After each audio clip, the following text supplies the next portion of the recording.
Mm. Donc, je faisais ça. C'était en développement durable. Dans une école qui s'appelle la chaire UNESCO, qui est implantée sur le campus de l'université Félix Houphouët-Boigny. Donc, c'était très bien de faire cette formation-là parce que ça m'a permis d'être en contact avec des professionnels. Donc, c'était des gens qui travaillaient, qui venaient faire cette formation au cours du soir, les soirs. Donc, ça m'a permis de rencontrer quelqu'un qui m'a offert une opportunité de stage dans une ONG qui est dans plusieurs domaines. Donc, ça s'appelle CPHDA. Ils sont dans la lutte contre le terrorisme, l'éducation, l'autonomisation des femmes et des jeunes, ce genre de choses-là. Et implantés dans plusieurs pays en Afrique francophone. Donc, quand je rejoignais CPHDA, ils étaient seulement en Côte d'Ivoire. Et ils avaient commencé à travailler dans le Sahel. Et ça a été la première expérience qui était vraiment très bien, où j'ai appris à faire des créas, à soumissionner à des projets, à utiliser une caméra, à voir un peu comment on fait la réalisation vidéo, tout ça, parce qu'il fallait, à la fin des projets, filmer toutes les actions qui avaient été menées et envoyer les éléments, en fait, aux bailleurs pour le projet. Donc, je suis restée là-bas pendant 6 mois. Et pendant ces 6 mois-là, j'ai appris que Unilever recrutait. Donc, ils avaient lancé un programme, Young Graduate, etc.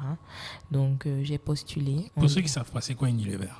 Unilever, c'est une organisation, c'est une entreprise, une multinationale spécialisée dans la production des consommables, des produits de grande consommation. Donc, D'accord. plus de 300 produits. Ça veut dire vous utilisez forcément au moins un produit Unilever. D'accord.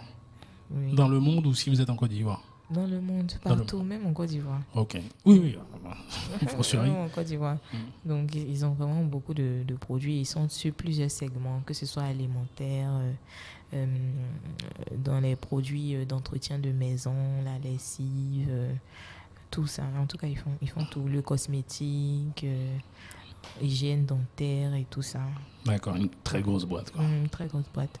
Donc, il y a un bureau à Abidjan, une usine même à Abidjan. Donc, ils organisaient un programme pour les jeunes diplômés. Il fallait postuler en ligne et il n'y avait pas de restriction de diplôme. Donc, ok, je me suis lancée. Et j'ai vu qu'ils avaient un pôle recherche et développement.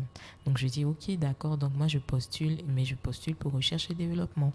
Et on a demandé si tu n'as pas eu recherche et développement, ton deuxième choix. J'ai vu Customer Development. Je dis, ok, donc je fais Customer Development. Sans savoir que Customer Development, en fait, c'est la vente. Oui. Donc, mais je ne suis pas la seule à être tombée dans le panneau. D'accord. J'ai rencontré la DRH Unilever du Nigeria. Attends, j'ai loupé un épisode. Oui, je reviens à l'histoire. Non, quand je dis, tu ne savais pas que c'était de la vente. Oui, Customer Development. Oui, bien sûr. Mais tu voulais faire quoi dedans? Je voulais faire recherche et développement. Recherche et développement, ok. Donc, on m'a demandé ton deuxième choix, c'est quoi? Et donc là, j'ai mis Customer Development. D'accord. Okay. Mais j'avais rencontré la directrice Unilever Nigeria, DRH Unilever Nigeria, qui avait fait de la biochimie et qui était tombée dans le même panneau que moi. D'accord. Elle avait choisi aussi Customer Development. Elle se disait qu'elle allait venir faire de la recherche et développement, faire des tests sur les produits, tout ça. Mais sur qui tu veux faire Customer Development? Mais tu es un nouveau diplômé, tu ne connais pas tout ça. C'est vrai. Tu ne connais pas tout ça. Et quand tu es en train de postuler, bon, il n'y a pas ton papa et ta maman derrière toi pour te dire choisis ci ou choisis ça. Donc, tu choisis ce qui te semble le plus logique, en fait. Donc, j'ai postulé, j'ai passé environ une dizaine d'entretiens. Il y avait plusieurs étapes et tout ça. Donc, la dernière étape, c'était vraiment intéressant. C'était une journée d'évaluation, donc avec plusieurs activités, avec d'autres jeunes aussi diplômés. Il y avait d'autres qui travaillaient déjà et tout ça. Et puis, à la fin de la session, on nous a libérés, tout ça. 2 jours plus tard, on m'a appelé et on m'a dit... bon, tu n'as pas été retenu pour X, Y, Z raison. La raison pour moi, c'était on a fait un échange. Tu as bien presté pour les entretiens. Il y avait une étude de cas. Tu as bien présenté tes points dans l'étude de cas. C'était cohérent et tout ça. Mais le dernier exercice, c'était un entretien de groupe autour d'une table avec les autres. Et là, on t'a pas vu du tout. Tu n'as pas contribué. Tu n'as pas parlé et tout ça. Et donc, c'est ce qui a joué en ta défaveur. Ok. Mais on a un poste sur ressources humaines. Est-ce que ça t'intéresse? Nous pensons que tu feras un bon fit pour ce poste-là. Ok, bon, j'ai jamais fait RH. Envoyez-moi la fiche de poste et puis je verrai. D'accord, mais je suis d'accord pour le principe, mais je veux voir la fiche de poste pour savoir si c'est quelque chose que je peux faire, vu que j'ai jamais étudié dans le domaine. Donc, comme on voit la fiche de poste, c'est un poste, il s'avère, qui a été créé pour la personne qui existe dans l'organisation, mais qui a été créé pour la personne qui nous a reçus quand je faisais le programme là. Et la personne s'en va en Afrique du Sud. Et donc, on doit remplacer. Donc, ce poste-là va être confirmé et tout ça. Donc, c'est un nouveau poste. On n'a pas besoin de quelqu'un qui a forcément fait RH.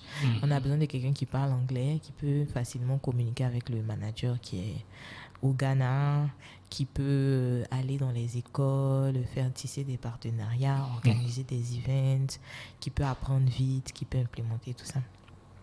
Donc, c'était vraiment une très belle porte pour moi. Et c'est cette porte-là qui m'a permis de rentrer chez Unilever et de découvrir c'est quoi la RH. C'est une entreprise super, en tout cas, qui forme bien les gens. Wilfried est passé, je pense qu'il a dit la même chose. Je passe, je confirme. Je vais aller les voir pour... Je confirme, en tout cas, beaucoup de formation, beaucoup de développement humain. C'est une entreprise qui a voulu bâtir vraiment la prochaine génération. Ils ne se sont pas dit on fait des formations seulement pour nos managers, mais ils ont vraiment formé tout le monde. Là-bas, j'ai fait HR Foundation. Donc, c'est une formation en Afrique du Sud où on t'apprend vraiment tous les fondamentaux des ressources humaines, comment on fait une pesée de poste, comment on fixe les salaires de façon équitable, comment on fait une simulation et tout ça. Et elle est délivrée par les VP de l'organisation. Donc, en même temps qu'ils vous délivrent la formation théorique, vous avez l'occasion de vous frotter à eux, de voir comment ils pensent, comment ils réfléchissent. On vous donne des exercices avec d'autres talents de l'entreprise qui sont d'autres pays, tout ça. Donc, vraiment, amazing exposure, comme on dit. Et c'était vraiment bien.